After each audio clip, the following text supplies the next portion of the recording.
Happy Wellness Wednesday, everyone. Master trainer and wellness enthusiast Kiona Leah, finally back with you. I know. It has been forever.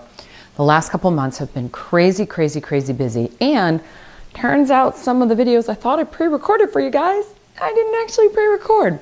But I still have been, as always, learning, listening, experimenting, working on things. And of course, the week that I had the oral surgery, there was definitely no talking for a little while. That took some recovery. But I actually discovered something that I've been talking about with a lot of my clients recently, and I wanted to share with all of you guys. And this is about protein intake and some finer points of timing our protein intake. So while I was recovering from my surgery, one of the things I could not do was eat solid food. About 5 days worth, all I could really handle because of the pain underneath my tongue from them cutting the ligament was smoothies, ice cream, anything that all I had to do was swallow. Swallowing came pretty easily, but chewing and other things were very painful, especially until those stitches came out from underneath my tongue. But one of the things that we've talked about before, because I know I've talked protein supplements with you guys in the past, is protein is what we need to rebuild muscle, to rebuild tissue, to rebuild our hair, nice long fingernails, and things of that nature. The building blocks of so much of our body is protein and amino acids. So I wanted to really make sure that I got a lot of protein while I was recovering. So I turned to my favorite collagen peptide supplement from Vital Proteins. And for bodybuilding purposes and things of that nature, what is generally recommended, now remember, when we're bodybuilding, we're really tearing muscle down to really rebuild stronger, bulkier, a combination of those two, depending on what our goals are. So massive protein intake is very important when we're doing that kind of work. Now within TTAP method, we're not doing quite that much work, but it really is a muscle density building workout. So we want to make sure that we're getting adequate protein. Recovering from surgery, even more important. And of course, one of the things that we talked about in advance of that is that the tongue is a muscle. Now, it was a ligament that I was having taken care of, but of course the muscle got slightly damaged in the process of removing that ligament. And of course, either way, the skin is part of what we want to rebuild. And that's where this collagen really comes in handy. Remember, collagen, elastin, two major components of skin rebuilding and skin health. So I bumped up my protein. Normally I was doing about 2 scoops of this a day at breakfast with a smoothie, at least pretty regularly. But I bumped it up because I went, I need more like 120 to 160 grams of protein per day to get that 1-to-1 ratio that we really talk about in bodybuilding. And we've talked about it forever. For our really master power heavy lifters, you may be going more than that. But especially for women in bodybuilding condition and for maintenance purposes, 1-to-1 is more than fine. But that meant I really need to bump up my protein. Now the rest of my protein used to come from food sources. But I decided, I got to do something. I can only have liquid. Here we go. Thank goodness this stuff is absolutely amazing and has no allergens in it for me. 4 scoops per meal is what I bumped myself up to. 4 at breakfast, 4 at lunch, 4 at dinner. And if I could stomach or swallow, as it were, a snack, I bumped it up there too. And wow, did I drop inches in those 5 to 7 days. It was absolutely amazing how much my system flushed out. Of course, people look at that and go, well, you weren't eating solid food. Of course you did. And there's definitely a lot of truth to that, and I'm not going to deny that's true. But at the end of that, as I was going back to work and getting back into normal life, one of the things that happened was I bumped across one of my favorite podcasters, Andrew Huberman's Instagram page, and he had a real quick little video about timing our protein. I will find the study that he linked in his Instagram, and in his longer videos about protein and other nutrition intake and put it in the comments below.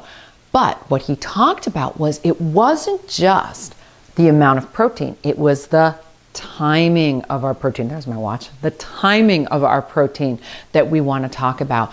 And for muscle building in particular, there are some really amazing studies that show protein intake early in the day has a significant impact in the amount of muscle building that we are able to accomplish from our protein intake. Now, this is completely flipping on its head what for almost 20 years we've been talking about within TTAP, what my original mentor trainer taught me, which was the body rebuilds at night when you're sleeping. So get that heavy protein intake when you're sleeping, right before you go to bed.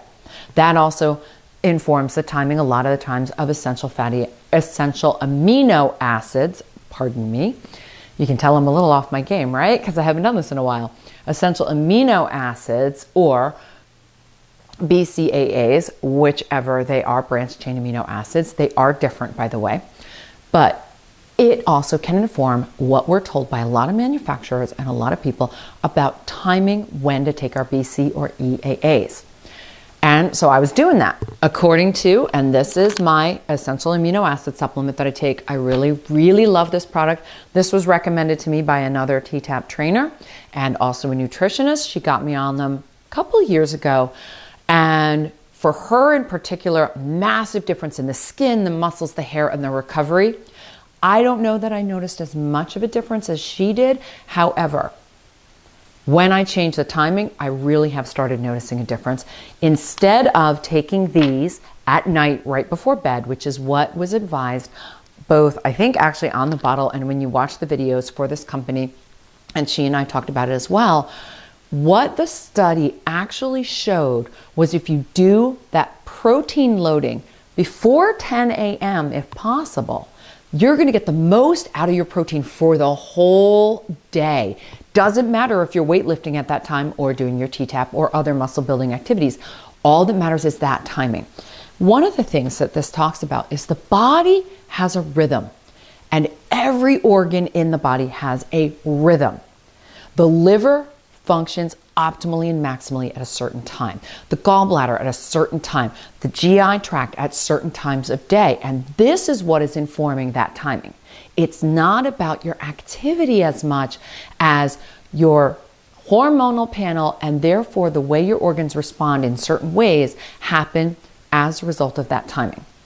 The funny thing is, when these studies started coming out a few years ago, I looked at my doctor, who was the first one who told me about them, and said, "Oh, so you're telling me like my acupuncturist told me a decade ago." It's really, really amazing, and to me, super fun to see how all of these old, ancient, holistic belief systems are really actually being proven out by science nowadays. Because those 3,000 years, it worked, and it worked for a reason. And that idea of timing in acupuncture is a very, very interesting one. So here's what's interesting and how these tie together. My acupuncturist told me easily a decade ago, once you hit 40, you can't keep staying up after 1, 2, 3 a.m. and keep bouncing back the way you do before that. The reason is the liver's timing is from 1 a.m. to 3 a.m. That's when the liver's doing the most of its work. And what studies are scientifically now showing in some of these amazing works, like what I'm publishing, what I'm linking below, is the body doesn't rebuild during sleep. It does to some degree. It detoxes during sleep. That's why it feels like it's rebuilding. But the real main function, and that's why the liver comes into play between 1 and 3 a.m., it's working its hardest to get rid of stuff. So this timing of our protein is really important, because earlier in the day, before 10 a.m., ideally and optimally, is when our body is most primed based off of the organs that are functioning at that time, our cortisol levels, our insulin levels, all of those things, they all feed off of each other. Our body's absorbing and using those building blocks earlier in the day. So what I've changed is 2 things. My Vital Proteins now, my shake, I'm looking for that high protein meal first thing in the morning. I always had protein and fat in my breakfast. That has not been a problem for me for a very long time. But I bumped it up and I taper it down later in the day. So rather than trying to get that super high protein dinner, it's okay for me to just have those veggies and some carbs at dinner. It actually is better for your brain and sleep. But 40 grams instead of 20 grams of that protein every morning in my shake. And I moved my EAA supplements. I didn't put it first thing in the morning since I'm already doing the 40 grams. And thing I love about the collagen peptides, it also has the same EAAs as these. It's got more because it's got the collagen in addition, but the glutamine, which is one of the big ones that we really want to talk about, is the glycine and the glutamine acid are two of the big ones. Those are in high concentration in this supplement as well. So I don't need to double supplement. I do this at lunch rather than at the end of my day. And what happened as a result? Going back to normal eating, still dropped another 5 pounds, and I'm maintaining a lot more muscle mass and I have much quicker recovery. So just timing has made a huge difference. I hope this video helped you guys. I know I've talked in brief to several of my clients about it. So that was part of why, as my comeback, and I will do my best to keep being consistent from now on with you guys for our Healthy by Kiona Wellness Wednesday, we want to talk about timing our protein. I'm Kiona Leah. What other topics do you want to talk about? Comment below, make sure and message me or put it in one of my feeds. All are great, and I will try and talk about those topics on our Wellness Wednesdays. In the meantime, I want to see you move, live, and thrive. So I'll see you on the next one.